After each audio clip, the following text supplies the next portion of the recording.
Hello, everybody, and welcome to Boxy Banter.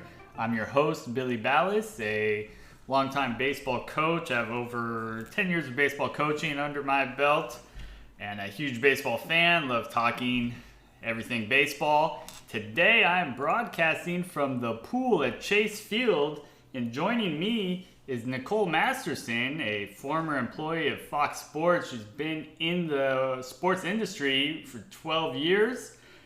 And she moved to Phoenix in 1998, actually the first year that the Diamondbacks were an organization, and she's been a fan of the Diamondbacks from the start. Nicole, welcome to the program. Glad to have you here. Thanks so much for having me, Billy. Great to be here.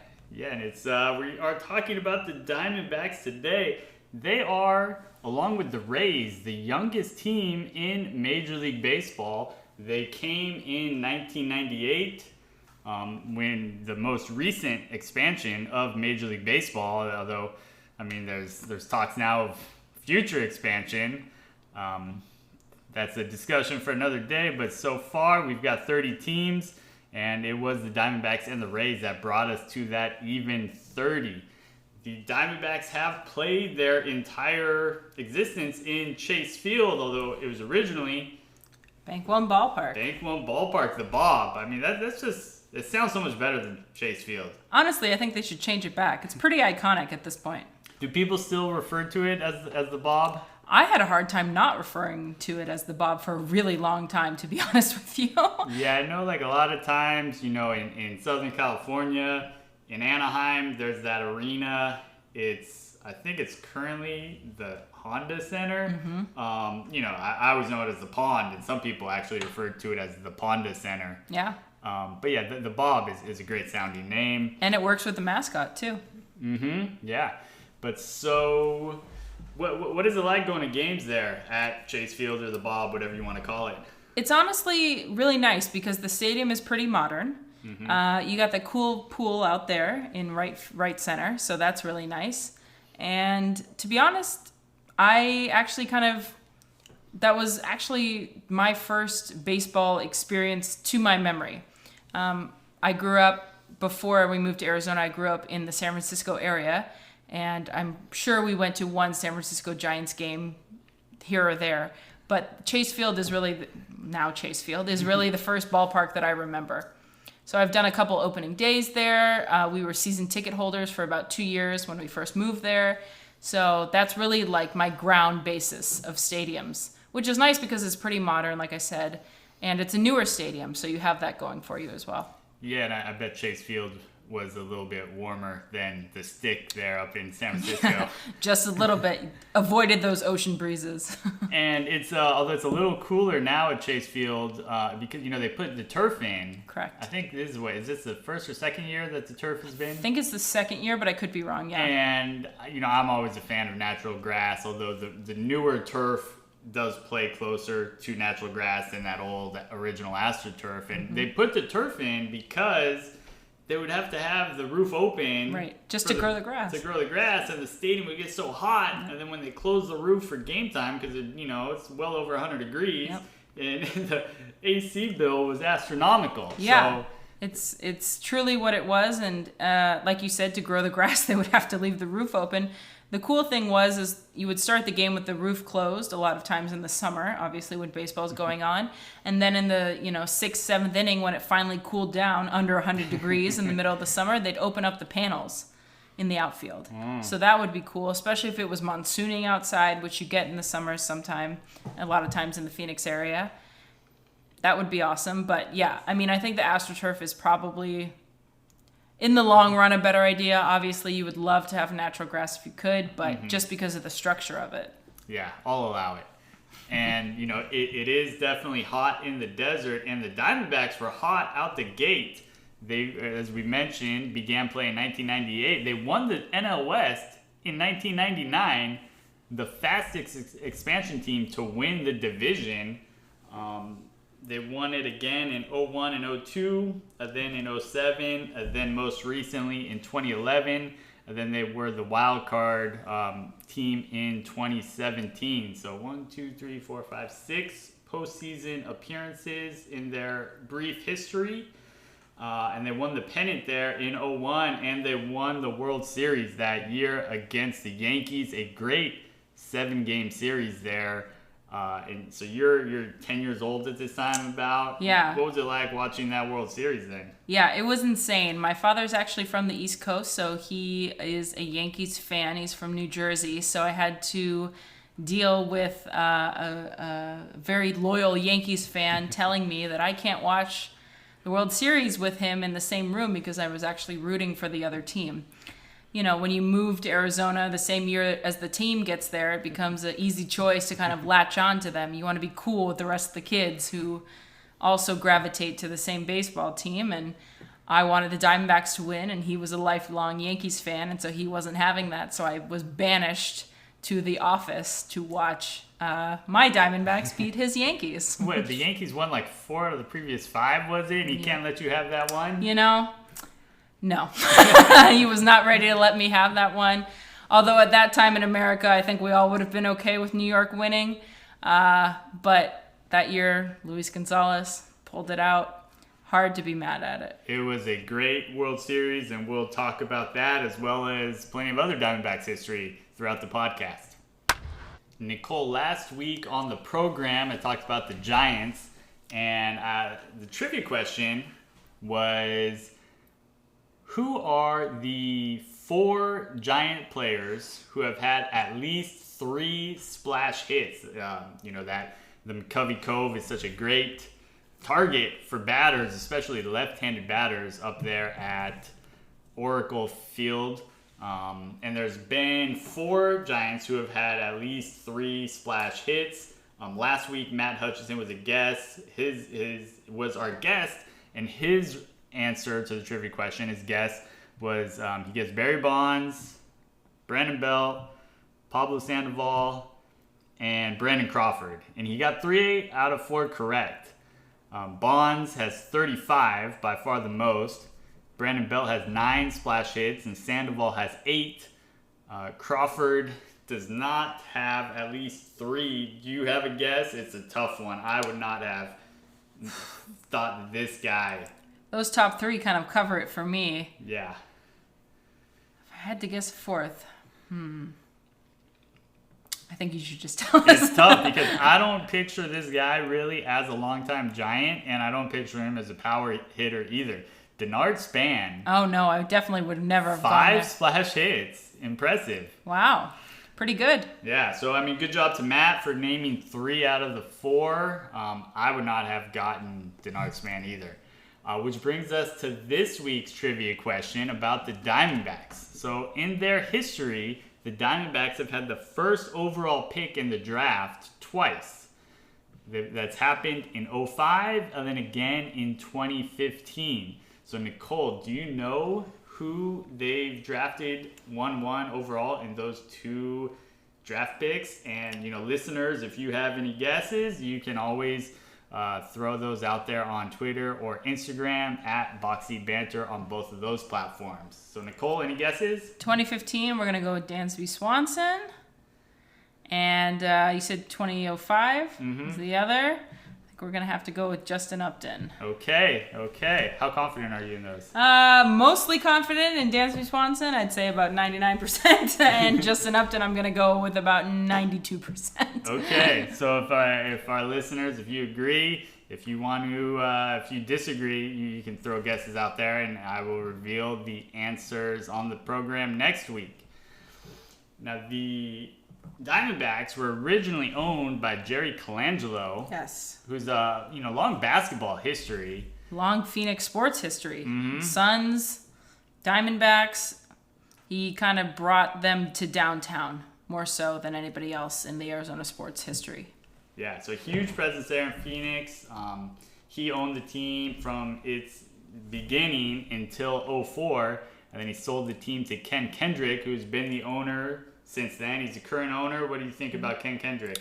I think Ken Kendrick has had his moments. I think he's been, through some ups and downs. The D-backs have been great, and they've also been not so great. So I think it's kind of a checkered, I'd say.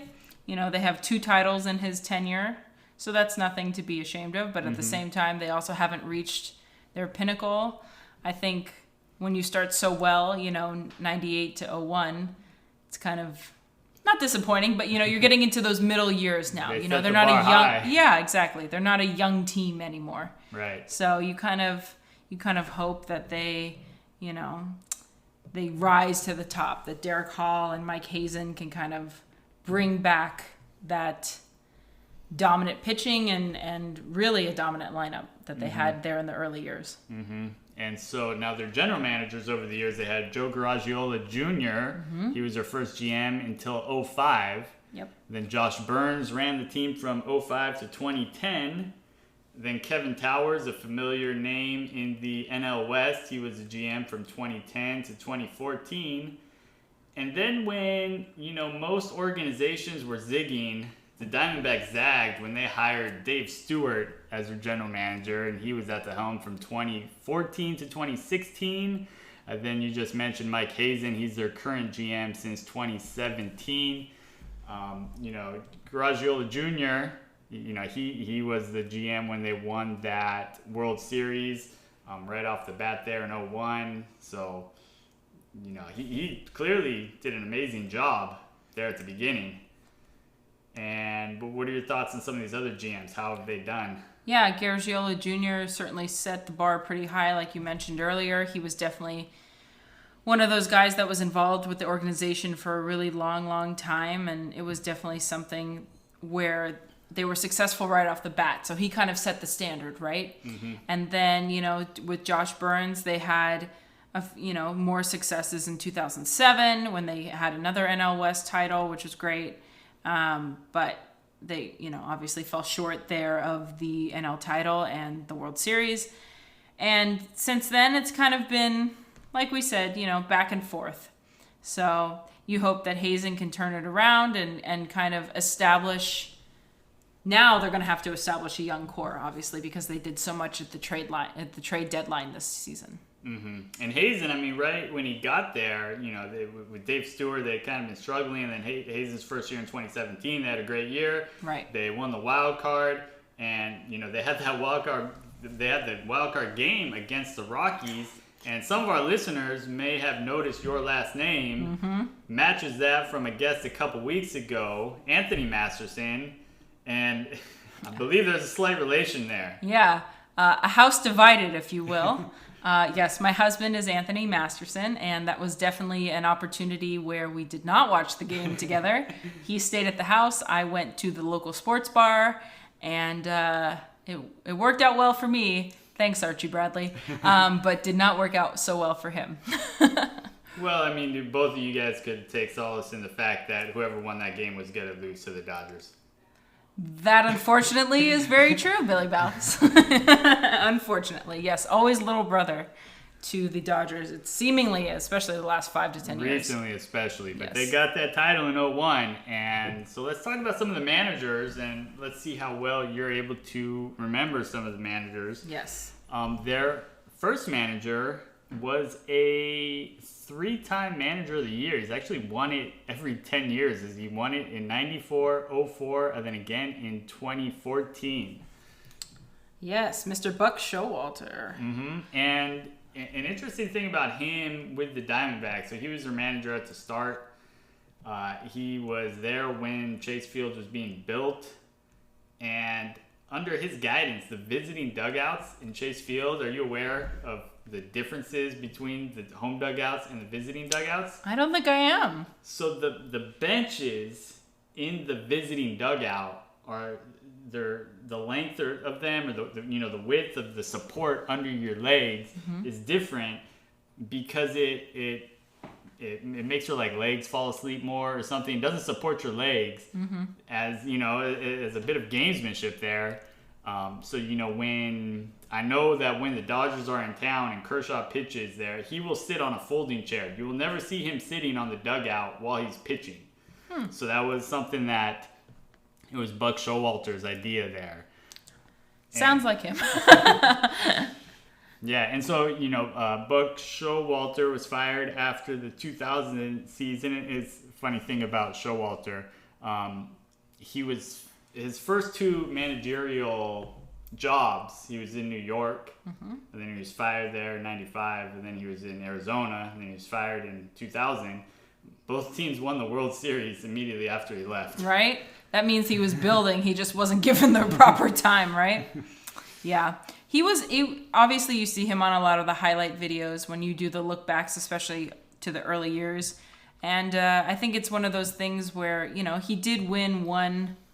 I believe, he won the West in '99, but they wanted more, and I think they wanted someone who related to the players more, and nobody did that more than the next manager. Okay, and this next manager, he was a catcher, but there was a game when he played third base, and he made 4 errors in 1 inning. But in that same game, he had a game-tying 2-run single in the 7th. And he hit 2 home runs in the game, including a walk-off home run. So you talk about your highs and lows in a single game. Wow. And to my opinion, one of the best also now broadcasters in the game, Mr. Bob Brenly. Well, he's got some great initials, I can tell you that. And it also helped with the ballpark during that time as well. Bob. All right. And then now their next manager, he was actually the catcher in that Bob Brenly 4-error game. They were teammates there. He was the catcher, and they were both actually playing for the Giants at that time. And during the winters in San Francisco, this guy interned at Bear Stearns. Huh. Good to know. Yeah. So who would that manager be? Mr. Al Pedrique? Or are we talking about Mr. Bob Melvin? Bob Melvin. Yeah, skipped Pedrique. He was a very short time, I think, there. Yes. Skipped over that. So Bob Melvin from 05 to 09. They were heavy on catchers here with Brenly and Melvin. And then, any thoughts on Melvin? I think Bob Melvin has proved himself to be a great MLB manager. I mean, you see his success now in the AL with the A's, and it's hard to deny him. You know what I mean? He's definitely one of those guys that his players seem to like him. He's got the manager of the year in 2007 when they again won the West, and it was one of those managers that was recognizable, but he wasn't overbearing at the same time, and his players seemed to like playing for him. I believe he's the longest tenured manager currently in baseball up there in Oakland. Yeah. Makes sense. I mean, and they seem to hang around every year until they don't. So he's clearly doing something right. Yeah, well then after he finished up in Arizona, they brought in a manager who, as a high school player, was the Gatorade National Baseball Player of the Year. This was back in 1992. He played his high school ball at Midwest City High in Oklahoma. Mr. AJ Hinch. I think he was a good manager. I don't recall him being a poor manager. I just don't think they succeeded as much as they should have during that time. And again, that falls on the players, but it also falls on the leader, and the leader is the manager. So what happened? I don't know if the manager and you might have better knowledge of this, but because he's kind of more of a newer age manager, but that was also his first. I don't think he had any managing experience at that point, so it's tough to learn on the job sometimes. I don't know if they were on the same page as the front office the whole time. I'm not sure, but certainly he showed that he was effective recently. Although now there's that book, that page in history is written a little differently than it originally was, since AJ Hinch is currently unemployed. Rightfully so. I mean, I think it's one of those things where you say, yeah, he's probably started out great, but who knows what tactics he used then. And obviously, looking at it now, you have to question things. I don't know if you question things as far back as he was with the Diamondbacks, but some seeds were surely planted, I'm sure. Obviously, now you look at it through a different lens, given the punishment, given the unemployment, given the fact that he is no longer at the helm in Houston. Yeah, and it'll be interesting to see, if he will be hired again in the future. But the man who replaced him, there are a ton of interesting things about this guy. I mean, we could do an entire podcast about this guy. I think you could. But he was an All-American wide receiver in college. he's in the College Football Hall of Fame. He was drafted in the MLB draft as well as the NFL draft. Yes, I think the improbable might have happened with Mr. Kirk Gibson. Mm-hmm. I personally liked him, to be very honest. I did not find him as, I think rugged is the proper term, as a lot of other people did. Maybe gruff? Gruff is a good way to put it. There was some awkwardness when the D-backs played the Pirates, and I don't think that Pirates-D-backs relationship has mended truly from then when Paul Goldschmidt got hurt in that series, and then they turned around and hurt Andrew McCutchen during that series. I think it was one of those things that he played the game with such intensity that he wanted all his players to play with such intensity. Mm-hmm. And when Goldschmidt goes out, you're going to go after an the eye next for an guy. eye. Yeah. Yes. You go for, it's your 3-hitter, you go for their 3-hitter. Absolutely. That's the way he grew up playing the game. And yeah, the Diamondbacks under him, they definitely personified their manager as a very tough, hard-nosed team, and they won the West there in 2011.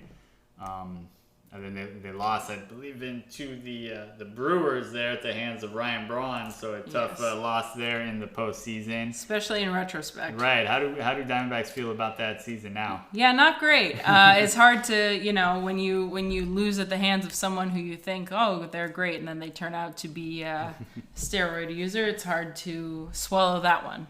But such is life. Although Kirk Gibson being that kind of gruff, hard-nosed guy that he was, I think, did he wear his welcome out there eventually? I think so. I think it was just too much between him and the front office. I think it was one of those things where they felt like they needed to move on. It's one thing to be tough. It's another thing to have a reputation that precedes you every series you go into. Mm-hmm. So, he was at the helm there from 2010 to 2014.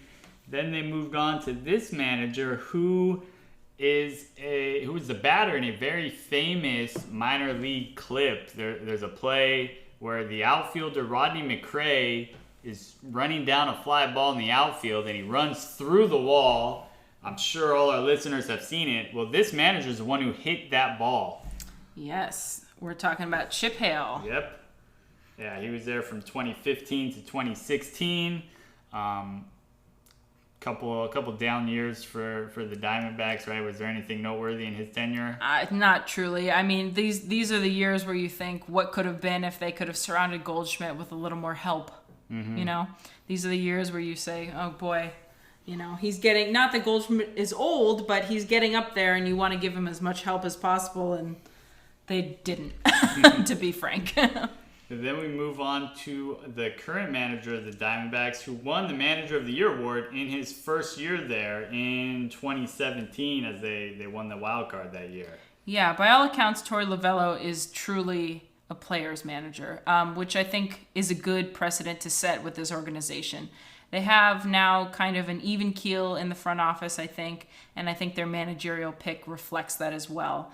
The guys seem to love him. He comes from an organization where he has experience, but he also has player experience where he can relate to the guys on an everyday basis. And I think that's something, especially in this day and age, that the players really value, and that's important for a long season. All right, so you mentioned the players' manager. So in a moment here, we will look at the Diamondbacks players in the past 22 years. Nicole, it's time to look at the Diamondbacks roster that I have assembled. And so a quick reminder to all our listeners, the rules for creating this roster is you go back 25 years. So you go back to 1995 and you pick one player per year. You cannot repeat players, and you must form a coherent roster. And if listening to this inspires you to create your own roster, you can go ahead and visit the website, boxybanter.com. There's a link to download a template off of Google Spreadsheets, so you can go ahead and do that and make your own roster. And if you do, go ahead and share it with me. I would love to see any of those rosters that are created. The one difference here with the Diamondbacks roster is that since they were formed in 1998, we're going to be short a few players. So this roster actually only has 22 players. So as I made this roster, I'm short a backup catcher, and I'm short 2 relievers. Those were spots that are generally weaker. So I just went for the best players that I could find. A lot of teams, it's tough to come up with 2 catchers. So I filed the backup catcher for the Diamondbacks. But as, in a few years, they'll be able to have a full roster. So now starting at the catcher position, I got the lefty Miguel Montero from 2009. He hit 16 home runs, 30 doubles, 294 batting average, so solid production there from the backstop. And it's nice to have a lefty there who can swing it. And then at first base, there's really only one choice for the Diamondbacks. That's Paul Goldschmidt. There were several years to pick for him. I went with 2015. He was an all-star, Gold Glover, Silver Slugger that year, 33 home runs, drove in over 100, walked over 100. He was worth 8.3 wins. Even stole 21 bases. So true, a very well-rounded player there. Is Goldschmidt the greatest Diamondback position player that they've had? Position player, I'd have to say yes. Yeah. I mean, obviously, when you get into their pitchers, you have a lot of debate between Johnson and Schilling, and they've had more success with the pitchers than they have position players. But I think, no doubt, position player, it's a cut and dry situation there. Mm-hmm. Was it disappointing for Diamondback fans when they traded him away? It broke my heart. It really did. I mean, for so many years, he was just the core centerpiece, and he was kind of a quiet star. He wasn't out there doing crazy things or anything like that. He was just solid. He was solid with the bat. He was solid at first base. And I think first base is an interesting position to have your most solid player at. A lot of times I feel like it kind of leans toward, the other side of the infield, but he kind of held it down. And he just kind of put his head down and went to work every day. And I just don't think they were ever able to kind of match the talent around him. Mm-hmm. Yeah, and it definitely, when you draft those players and they're homegrown, as a fan, you want them to play their whole career for that team. But they did trade them away when they still could, and they did get value back. So absolutely, I mean, they like you said, they did get the value back. It's just one of those players where you're like, sure, we'll hold on to you till you're 60 because you are who you are. Yeah. Type situations. But again, like you said, at a certain point, you have to cut bait. So you learn to deal. Moving along to second base, they've got Gene Segura. I got him in 2016. He led the league in hits that year with 203. He hit 319, 368, 499. He was worth 6.5 wins. He played second base, also played some shortstop, and he was solid with the glove, worth 1.4 wins win the glove. Moving along to third base, Matt Williams in 1999, there at the tail end of his career, still had some pop in the bat though. 35 home runs, 37 doubles. So impressive power there for Matty Williams there in the desert. And then rounding out the starting infield, Nick Ahmed, 2018. I don't know what fans, outside of the West think, but Nick Ahmed is a tremendous defender. He won the Gold Glove this year in 2018. The little to be desired with the stick, but he more than makes up for it with the glove. Yeah, he's amazing. He does things that you would not think that he's supposed to be able to do at his position. And like you said, he's relatively unknown outside of the NL West, but he should be. And he's up there. He's up there with the best of them in the division and certainly in the league. Yeah, it was nice to see the recognition there to get the Gold Glove. A lot of times, the Gold Glove goes to a guy who gets a lot of attention with the stick. And he did not generate that buzz, but it was nice to see that recognition there throughout the league. But yeah, definitely somebody that fans across baseball should be aware of for his defensive prowess. He's got a little pop. He did hit 16 home runs that year. Not a great average, but he can run into the ball a few times, and that glove is smooth. Yes. Moving to the outfield, I think we've got our other contender for the best or most beloved position player in Diamondbacks history with Luis Gonzalez. I took him in 2000. It was not his biggest offensive year, but he still hit 31 home runs, 47 doubles, worth over 4 wins, triple slash of 311, 392, 544. How much is he loved by the Diamondbacks fans? He is a made man in the city of Phoenix, Arizona. Yeah, and all throughout the state, really. I mean, he's on local car commercials. Everybody knows he has triplets. Like, Luis Gonzalez is the man. When he's on the broadcast, it's a nice, treat nowadays to kind of hear from him. He is unquestioned. It's not even a debate. And so what was it like watching that blooper over Jeter's head to win the World Series? I mean, you're almost afraid that Jeter's going to catch it somehow because that's the year that he had the shovel pass, to get Giambi out at the plate. Right. And so you're thinking, how is Jeter going to pull this one off? And then you see Jay Bell coming running down from third base with the glasses flying and all that. I mean, it was one of those moments that as a sports fan, you think it's not going to happen. There's no way. Rivera, I mean, and then it does. And then you watch it forever. You really do. Yeah, a moment that goes down in history, a great moment for baseball, and I'm sure a huge moment in Arizona. Then moving along to center field, the switch hitter Ketel Marte from last year, 2019, had a huge year, 7.2 wins, 32 home runs, 36 doubles. Versatile player. He played center, he played second, he played short. He was an all-star. He kind of came out of nowhere that year. He did. He's one of those guys that you get in the lineup wherever you can put him. And if that means the outfield, great. If that means the infield, great. He is an all-over player, and you just want him at the plate as much as you can get him.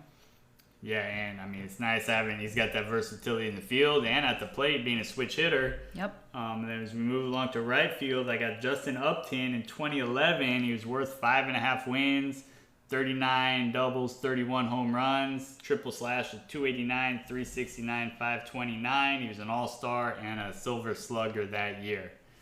Yeah, I feel like Justin Upton is one of those guys when he was on the Diamondbacks, you're like, oh cool, Justin Upton. But I don't think that he was really appreciated as much as he could have been. And now, he's moved on obviously, and you think back and you say, well, we probably should have appreciated him more when he was on our own team. And then now the bench players I've got on the infield. Aaron Hill from 2012 there as a second baseman, 26 home runs, 44 doubles, hit hair over 300. He was a silver slugger there that year. And then the O-Dog, Orlando Hudson, smooth fielding second baseman, switch hitter who was worth 4.3 wins. Not a lot of pop, but decent average, solid on base skills, and he was an all-star and a gold glover that year. He's worth 2 wins with the glove. And then another solid defender, two more solid defenders in the outfield, which will be nice to kind of slide into the outfield as defensive replacements for Luis Gonzalez and Justin Upton, since their defensive numbers are not the greatest. I've got Gerardo Parra from 2013. He played all 3 outfield positions. He was worth 5.3. He was a gold glover with 3.2 wins with the glove. Impressive. He'll run into the ball every now and then. He hit 10 home runs. And then Chris Young in 2010, he was worth 5.4 wins and played center field. He was an all-star. He was worth 2.3 with the glove. And he hit 27 home runs, 33 doubles. Any thoughts on these guys as well? Yeah, I think Gerardo Parra is definitely one of those guys that you could stick, like you said, into any position in the outfield. He also was a great guy inside the clubhouse, too. He's one of those rally guys. He's going to get everybody else going. So, obviously, you appreciate the glove and you appreciate what he brings to the team, but you appreciate the team chemistry with Parra as well. And he's proven that on the other teams he's been with, the Rockies, even the Nationals last year especially.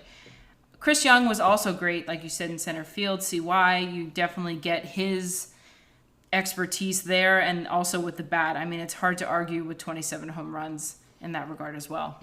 Yeah, and Parra, he always seemed like a thorn in your side whenever you played a team that he was on. Yeah, he just kills other NL West teams that he's already been on. Like, if you're the Rockies, you hate him from when he was on the Diamondbacks. If you're the Diamondbacks, you hate him from when he was on the Rockies, or, vice versa. So... Yeah, so any thoughts overall on the position players that I've put together. So who would you take? So is Goldschmidt the guy who's the position player of choice for Diamondbacks fans, or is it Luis Gonzalez? I don't know. I think it takes recency bias into account. I mean, Gonzo's hard to argue with because he did get the hit in 01. I mean, that's kind of hard to overlook. Goldschmidt, I think overall, if you look at his long-term career with the Diamondbacks, you can't really ignore that. If you're going to take the moment, you go with Gonzo. If you're going to take longevity, you go with Goldschmidt. The 11-year-old in me takes Gonzo. All right. Now moving along to the pitching staff. We'll start with, we mentioned him already. You brought him up from that the other names to kind of go along with the discussion for the greatest Diamondback of all time. Randy Johnson, the big unit, 2001. He was worth 9.5 wins. He led the league in sit down because this is a long list. ERA at about 2.5. 372 strikeouts. Wow, that's I think 11 shy of the major league record of 383 from Nolan Ryan. 372 strikeouts. That's hard to argue. A lot of strikeouts.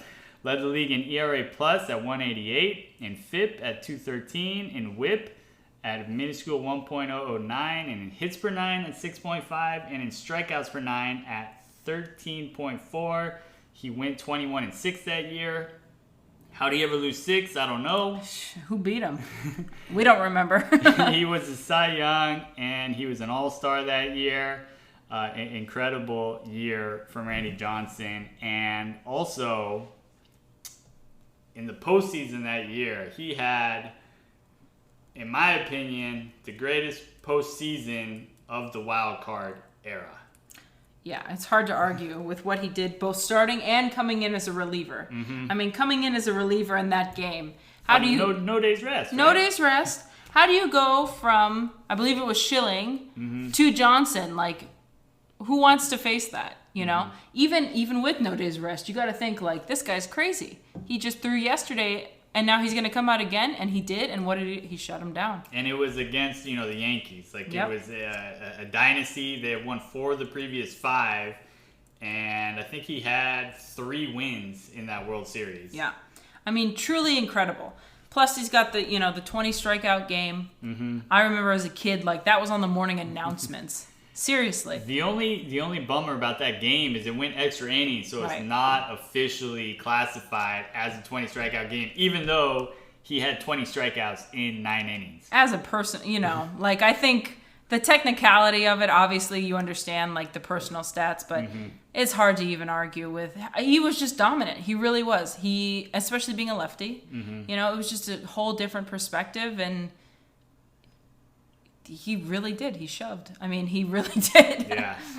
And then the other one member of that 1-2 punch, Curt Schilling, I got him in the following year in 02 as he was worth 8.5 wins, 3.23 ERA. He led the league in FIP at 2.4 and in WHIP at .968. He was stingy with the walk, just 1.1 walks per 9, which led the league. He struck out 316 guys, which kind of surprisingly did not lead the league, although I'm pretty sure Randy Johnson led the league that year in strikeouts. Again, 316 strikeouts generally is going to lead the league. But he did, however, lead the league in strikeouts per walk. 9.58 strikeouts per walk, which is just insane to have, to be able to strike out that many guys in 33 walks. 33 walks in 259 1/3 innings. Incredible. You take that Monday, Tuesday, Wednesday, Thursday, Friday, Saturday, and twice on Sundays. I mean, the guy was dominant. And it was a nice 1-2 to have. During those years especially, you knew you were going to, if you started the series with Johnson and your 2 was Schilling, you knew you were going to go at least, you were going to win the series. At least, 2-0 or 2-1 or, It's hard to argue with those 2 guys. They have to be the top of the list. They Absolutely. And then we've got another Cy Young winner here in 06, Brandon Webb. He led the league in wins, went 16-8, 3.10 ERA, had 3 shutouts, which also led the league. Also led the league in ERA plus at 152 and FIP at 318 and home runs per 9 at .6. Kept the ball in the yard. Not huge strikeout numbers, but he got a lot of ground balls. And in in Arizona where the ball can fly in that hot desert air, keeping the ball on the ground definitely plays well. Absolutely, especially when, you have, like you said, the environmental factors that you're dealing with. I mean, he was to the point where he had that good stretch in 06, 07, 08 where he was also the top of the league. And especially, as you point out, the ground balls are so important in a stadium like that. You can't overlook what that does for your defense. And then Dan Herron, who's very popular on Twitter, very very funny, pokes fun at himself especially with his Twitter handle at iThrow88. I got him in 08. This is back when he threw harder than 88. He was worth 6.5 wins. He went 16-8 with an ERA of about 3 1/3. Led the league in strikeouts per walk. Not as impressive as Schilling's 9.58, but a very, very respectable 5.15 strikeout per walk. He struck out over 200, walked just 40. And then rounding out the staff, Robbie Ray, the lefty from 2017. He was worth 5.2 wins. He went 15-5, ERA under 3. And he led the league in strikeouts per 9 at 12.1. He was an all-star, as was Dan Herron. Any thoughts on either of those guys as well? Yeah, Robbie Ray is one of those guys where, especially now, you look at him and you say, how the heck do you continue to do what you do? Obviously, his stats are a little different now with the walks being so crazy as he's been plagued with recently, but he was very solid that year, as you pointed out. And Dan Herron as well. I mean, they're one of those guys where it's hard to argue with their numbers. It really is. And you appreciate them, especially the K to walk ratio. Mm-hmm. That's definitely something that you look for in any pitcher, and it makes a huge difference overall in just how your defense approaches things. Mm-hmm. And then now, as I mentioned earlier, I'm a couple members short in the bullpen. But with these starters, I don't know how much you're going to need a bullpen. And if you need an extra guy, just put Randy Johnson back out there in relief. But I've got Omar Dahl from 98 from their first year. He was a bit of a swingman that year. As he started 23 games, also came out of the pen a little bit. He was worth 4.1. He had an ERA under 3. I've got Greg Aquino from 04. Just 35 1/3 innings, but he was solid. ERA right around 3. ERA plus at 151. Matt Mante from 03. He came in 50 games. He had 29 saves for the D-backs. In 55 innings, he had an ERA of 2.62. He also struck out 68, so solid strikeout numbers there out of the pen. Jose Valverde in 05, he had 15 saves that year and struck out 75 guys in 66 1/3 innings. So another solid strikeout guy out of the pen. Then rounding out this bullpen, I've got Josh Colmenter from 2014 coming right over the top with that delivery of his. He also started a bunch of games as well as coming out of the pen.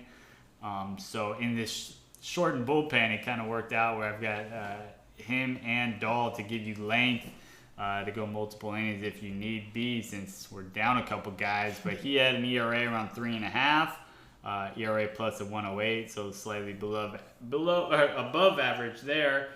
Thoughts on this pen? Yeah, I think it's a solid pen. I mean, really, they've kind of had a revolving door at closer for a really long time. There hasn't been one guy for like 5-10 years or even 5-6 years that have been there. So these are the main dudes that stand out to you during that time frame. I know Valverde had a year where he was a more long-term closer this year. He got 15 saves. And Aquino had 16. Matt Mante had the most of 29. Who would you give the ball to in the 9th inning here? And that's if we're excluding Randy Johnson. Yeah, if he's not allowed or he's supposed to be on his day of rest. I think Matt Manti has been one of those guys that, especially from the early years, was solid. And he's definitely a name that the fans recognize, and he's one of those guys. It's hard to argue with 29 saves at the end of the day. All right, so that's the pitching staff that I've assembled. And again, if you want to go ahead and make your roster, I would love to see any rosters that are created by the listeners out there. Nicole, anytime I put one of these rosters together, it's like, putting a puzzle together, and you got to get the pieces to fit. So there's always guys who I'm unable to get on the roster, guys that should be on here that are not. And so in this section, we go over all those misses. So first, I'm going to throw it to you. Are there any names that you may have expected to be on this roster that missed the cut somehow, or that I missed out on? Very few, to be honest. Like, there's just a couple that maybe fans will recognize and say, well, what about this guy? Steve Finley was kind of the early guy in center field. He held it down the outfield. He had a 4.9 WAR in 1999, 103 RBI, 34 home runs, and hit an 861 OPS. He obviously was there for the championship years, so he's kind of an iconic figure in that regard. And then also in the outfield, A.J. Pollock. He's with your boys, the Dodgers now. But, in 2015, he had 20 homers, 31 steals, which is a lot. 6.9 WAR and a 315 average with 76 RBI. Huge year out of Pollock. Yep. And he was always, whenever he was on the field in Arizona, he was always great. Had some injury trouble there, especially that one where he had that freak accident, Yes. breaking his elbow at the end of spring training. Yep. But yeah, when he was healthy on the field, he was a dynamic player there in the desert. Interesting thing about AJ Pollock, so he was drafted by the Diamondbacks with the compensation pick that they received when Orlando Hudson signed a free agent contract with the Dodgers. Well, there you go. Yeah, and now obviously he's killing it for the Dodgers too, and kind of has stayed in the NL West and just lives to punish the Diamondbacks. But yeah, 2015, before the injury was just, it was nice to see. You kind of had like an anchor there in center field. Mm-hmm. Yeah, other than that, I think Steven Drew at shortstop had a nice year in 2010. He had a 291 average in 2008, and he had a WAR of 4. It was definitely one of those people that wasn't there for a super long time, but it made an impression. Mm-hmm. In terms of pitchers, the only one that I can really think of, especially in the relief corps, that you maybe left out, and this is only because he is so infamous and famous and infamous mostly. I think I know where this is going. I think you do. Mr. Byung-Hyun Kim, our favorite friend. Obviously, he had the infamous games in New York, and everyone cursed him, but he actually had pretty decent years. If you really do look at his numbers in 01, and especially in 02, he was an all-star in 02. It was impressive that he came back after that terrible World Series, Terrible. which, the Diamondbacks, they could have won that much. They should have won it in several fewer games. Yes. Had he not blown those games. But then he came right back in 02 and had a tremendous year. Great year. I mean, his ERA was 2.04. I mean, even in 01, it was under 3 still. It's hard to argue. Obviously, the arm angle was different and was something that a lot of players probably weren't quite used to. But he was solid for those years. Other years, debatable. But those years with Arizona, hard to argue with. Yeah, you definitely mentioned a lot of names that I struggled with, that I considered. Pollock, definitely that huge year in 2015. If I rearranged it, I took Goldschmidt that year. Maybe I could figure out a way to get Pollock on there. I'm sure if our listeners made a roster, they could squeeze him on there and choose a different Goldschmidt year. Byung-Hyun Kim, those 2 great years in 01 and 02. But I went with starters with Johnson and Schilling those years. Maybe I could find another year, but I was drawn to those 372 strikeouts by Randy Johnson that year. Yeah, I think you're valid. It's one of those things where it's like, yeah, he takes the cake in those years. There are also a couple pitchers that have done much better with other teams. Mr. Max Scherzer, Ian Kennedy, Patrick Corbin, just to name a few. Names that people probably know from success elsewhere. You can also throw Trevor Bauer in there if you really wanted to. That's right. Yeah, Scherzer, he was there in Arizona 2 years before being traded away, and he's had tremendous success elsewhere. Are they disappointed that they maybe gave up on him too early? I think there's a certain level where if you see so many, especially pitching prospects, I feel like, go on to do so well with other teams, you go, wow. Trevor Bauer's a unique case, I think. I think Max Scherzer's one of those where you can say, yeah, they probably should have held on to him a little longer. Yeah, then you mentioned Patrick Corbin. He was there his whole while he was under team control. Then he signed that free agent contract in Washington and was instrumental in them getting to the playoffs and winning the World Series last year. So I mean, they had him for a while. He was solid there. Another guy I considered, but just didn't line up fitting him onto this roster. You mentioned Steven Drew.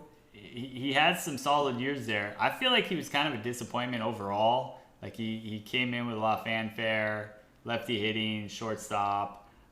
He had the pedigree, being their brothers with J.D. Drew. And he was solid, but I don't feel like he reached the expectations that people had for him. Yeah, I think you hit it exactly right. I mean, it was brief, right? Like at the end of the day, you look back and you go, okay, but then it fizzled. It wasn't long-term lasting like you would expect, like you said, from the pedigree. Or even, like you said, with a lefty. Like, that's great. To have a lefty hitting shortstop is not something that you see all the time. And yet, here we are. Although they had another lefty hitting shortstop who played for a couple years in Arizona. Although when he was in Arizona, it was like he was swinging a wet newspaper. Then he goes to New York and hits a bunch of home runs. Didi Gregorius was another guy who went on to success elsewhere. And then, there were just a couple other names that I had. Oh, J.J. Putz in the pen, solid year in 2011. Tony Clark. Yep. In 2005, who he's going to have a lot on his plate coming up pretty soon. Absolutely. As the head of the Players Association, Players Union. And then one more name, Zach Greinke. I could have taken him in 2017. He arguably had a better year than Ray. I decided to go with Ray. Either one, it's going to be a good decision. He signed that huge contract with Arizona. How do Arizona Diamondback fans feel about Greinke and his time there in the desert? I think maybe it will be biased based on the fact that they did a similar thing with Madison Bumgarner. And so far this year, that's not working out too well. Like you said, he did have a good year that year, but he also got traded away. So you think, great, like this guy that has killed us so many years with the Dodgers is finally going to come join our team. And now it's like, well, he's gone now. And then you see Mad Bum and he's like, oh, great, this guy that's killed us for so many years is finally going to join our team. And it's like, actually, he's not doing so hot. So he may be a victim of recency bias and what comes after him when he's not really there anymore either. And yeah, Greinke was traded in that 2019 season to the Astros, but he played most of the year with Arizona, and he won the Silver Slugger that year in the National League as the hitting pitcher. And this was just last year in 2019. I mean, is he going to be the last pitcher ever to win the Silver Slugger? There's not going to be one this year since we don't have any pitchers batting. Absolutely. I think the DH is here to stay. I really do. I think that's going to be something that going forward, it's an easy transition now. They've tried it. You haven't heard a lot of complaints about it. As nice as it is when the pitcher does run into one, it gives guys more jobs, so the players are going to be on board for it. Like you mentioned, Mr. Tony Clark, I'm sure will be advocating for it. It's one of those things that it may just change. And although I personally like the two, I like that they're different. I think it gives them something to contrast when you play at the other park during the World Series. Yeah, you some have romance, some charm. Yeah, you know what? Like, everything is so static, and that gives it a little bit of a ripple. So I personally like it, but unfortunately, I think it's here to stay. Yeah, I mean, I much prefer the NL game, that style of play. But yeah, so a little bit of tidbit there. Yeah, Zach Greinke, he won the Silver Slugger as a pitcher in 2019. He might be the last pitcher ever. And then the last kind of decision I want to bring up was Luis Gonzalez's 01. Hit over 50 home runs. I wasn't able to get his best year. Again, I took Randy Johnson that year. So, if you make a roster, you might make it differently. That's the decisions that I struggled most with. And if any of our listeners, if you want to chime in and point out any other errors that I made, go ahead, hit me up on Twitter and Instagram at BoxSeatBanter. on both of those, because I'm sure, there's plenty of errors that everyone can find. I know when I listen to people or reading their stuff, listening to podcasts, listening to radio shows, half the time I'm screaming at the speaker, telling them how stupid they are. So go ahead, let me hear it. Nicole, let's get to the Q&A section of the program. And every week we offer up our listeners on Twitter and Instagram to submit questions for us to answer on the program. So make sure to follow on both those platforms to get those questions in. Our first question comes from Dave Barrow, who asks, what other team names were considered? We've talked about in other podcasts, the origin of the team names.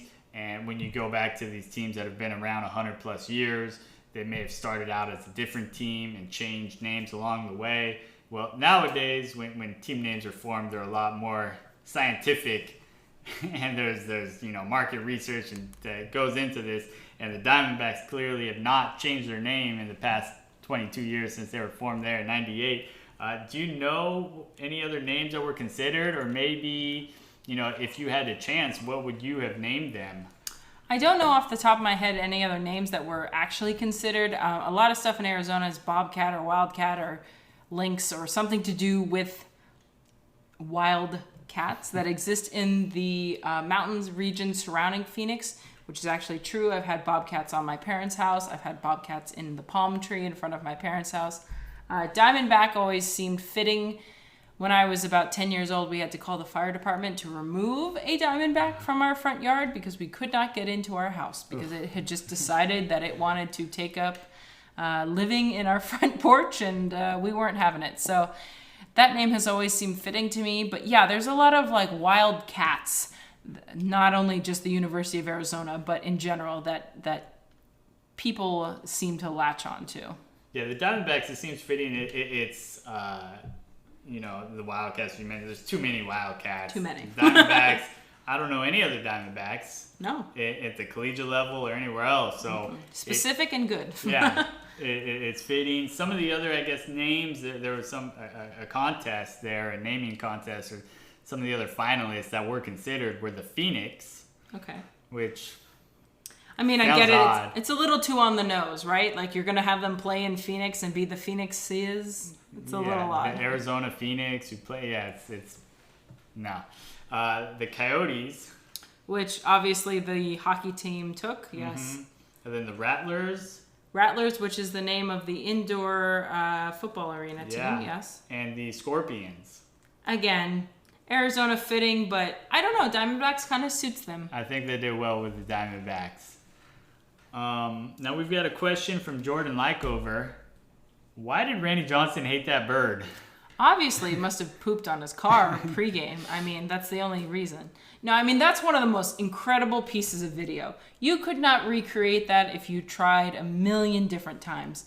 And that's one of those that'll be on the highlight reels forever. Yeah, I think there was some physicist or somebody did a study at to try to actually find the chance of that to happen in terms of the area of that baseball stadium there in spring training and the time for the ball, and it's incredible.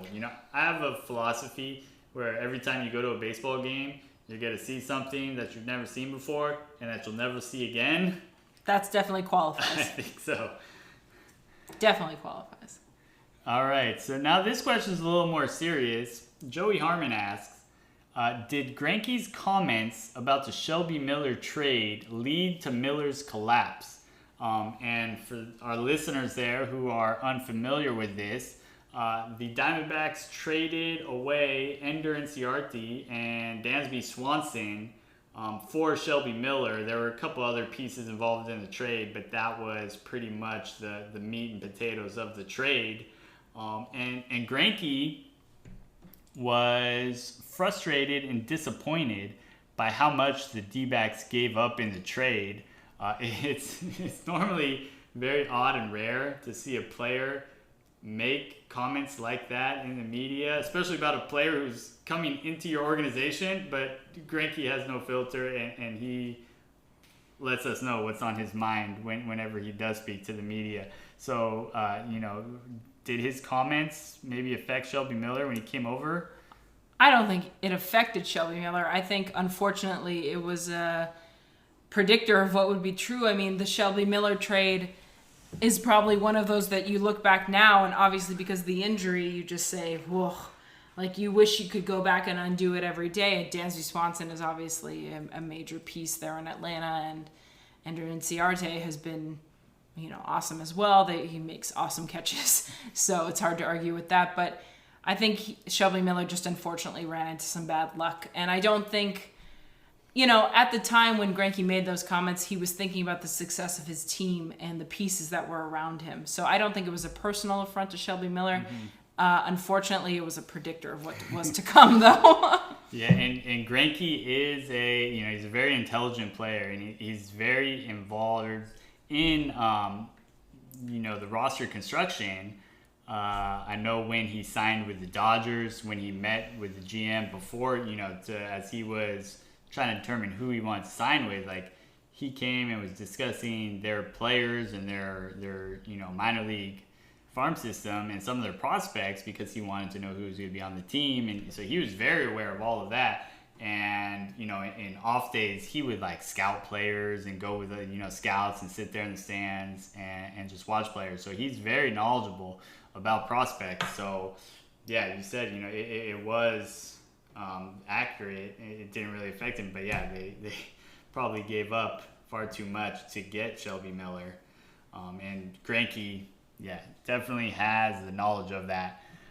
So that was a not so great move by the Arizona front office, but I want to now end here on a higher note for the front office. Randy Johnson was with Seattle in '98, and then it was his walk year. They traded him to Houston there at the deadline, and then he became a free agent after the 1998 season. And he signed with the Diamondbacks for 4 years and like $52 million or something like that.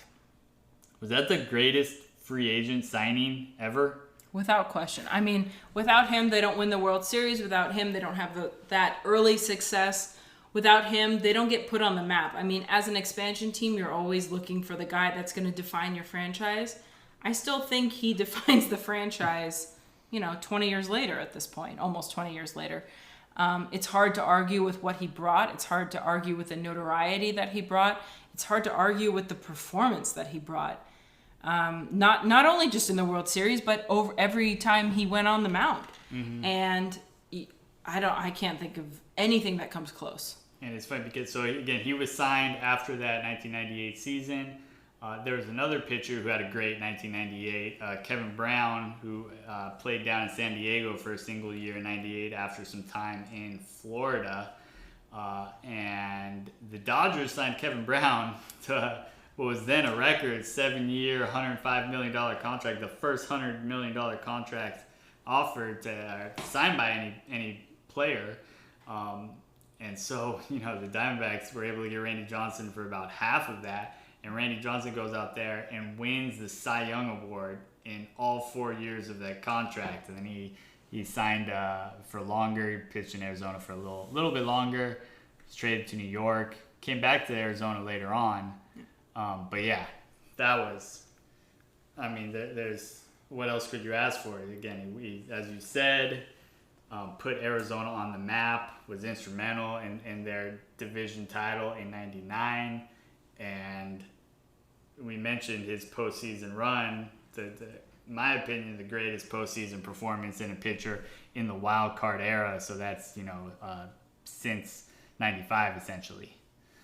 So yeah, those were the questions we had this week. Again, follow on Twitter and Instagram to make sure to get those questions in. Next week, we'll be taking questions for the Dodgers.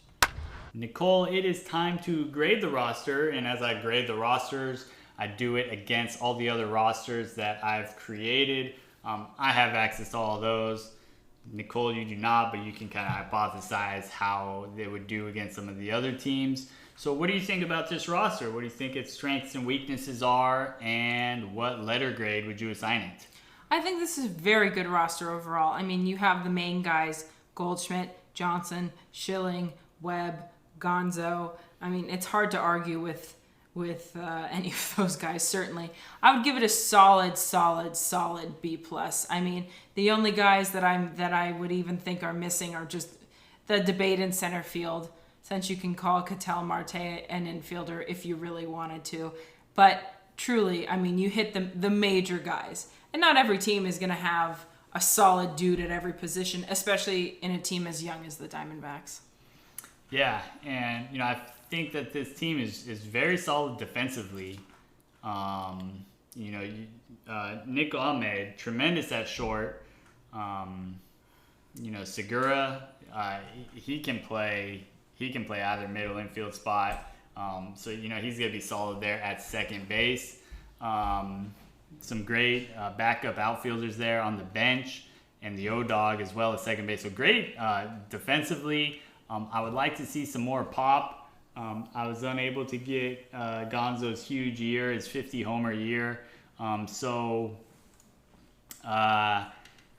think the lineup is balanced, but yeah, they're kind of below average rate stats across the board. And again, yeah, I'd like to see more pop. I'm not sure if we're going to see a better 1-2 punch in the rotation than Johnson and Schilling. I know in the NL East, there were a lot of great rotations. But Johnson's year was incredible. Schilling's great. The rest of the rotation, they're no slouches either. So really the rotation is a strength. The bullpen, even when I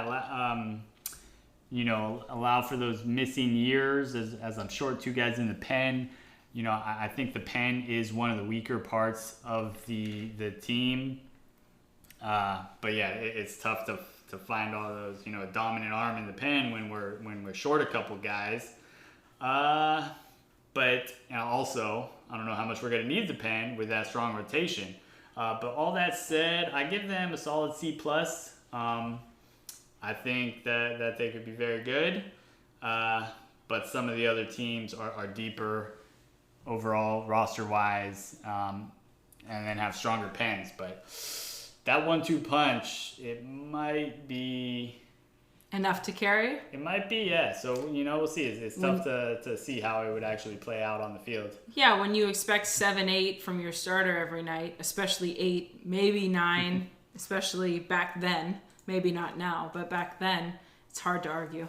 Yeah, so that's those are the grades that we give it, and you guys can chime in, listeners, on social media to let me know what grade you would give to this Diamondbacks roster. Nicole, it is time to wrap up here, so I will offer it up to you first for your final thoughts. I think this team is an expansion team that has had early success and that it raises the bar pretty high, especially when you look at the fandom in today's world. The trade deadline was pretty hard to handle as a fan this year. We kind of got rid of a lot of guys that have kind of been there through a lot of it. And so you just hope that they got enough back to rebuild, as weird as that is to say, especially in a season like this where, we're dealing with unprecedented numbers and number of games and all that. But you look forward, you hope that one day that they could knock off the Dodgers. I don't know if anybody can in the next 5 years, especially with Mookie being around as long as he's going to be around. That's going to be tough. But this franchise has their title. As weird as that sounds to rest on their laurels that are, nearly 20 years old, it still seems fresh in a way. And as early as they got it, it still defines them. So they're in that class. At least they have one. And they're a fun franchise to follow, honestly. Like watching them every day, having Bob Brenly on the color is just awesome because he's real and he's been in that dugout and he makes it fun. David Peralta's great. He's kind of the team leader de facto right now and has been for a couple years.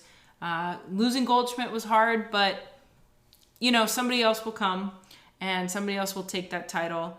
And you just hope that they build a solid enough franchise to keep pushing for playoffs every year. Yeah, I mean, you mentioned it. They had that incredible early run, which, it has never been done before by an expansion team. And, if we do see 2 more expansion teams here in the near future, I know that is going to be a topic of discussion. I don't think they'll be able to match the early success that the Diamondbacks have had. I mean, winning the division in year 2, the World Series in year 4, and you're talking 3 division titles in the first 5 years, just incredible. But since then, I mean, they've won it in 07 and 2011, so only 2 division titles since, other than the wild card appearance in 2017. So, I mean, they came out hot, but they were unable to maintain it. I think some of those odd front office moves seemed to hurt them more than help them. And then right now, they're kind of playing catch up as far as their front office. I think hiring Dave Stewart set them back. Now with Mike Hazen, they're kind of in line with everybody else, but they've got a lot of work left to do as they rebuild. So yeah, we'll see how some of these trades that they made, how they pan out, and if they can help in that rebuild process. Nicole, it was fun having you on the program to discuss the Diamondbacks. So thank you for joining me here today to discuss that. Thanks, Billy. And this is Billy Ballas of Box Seat Banter, signing off.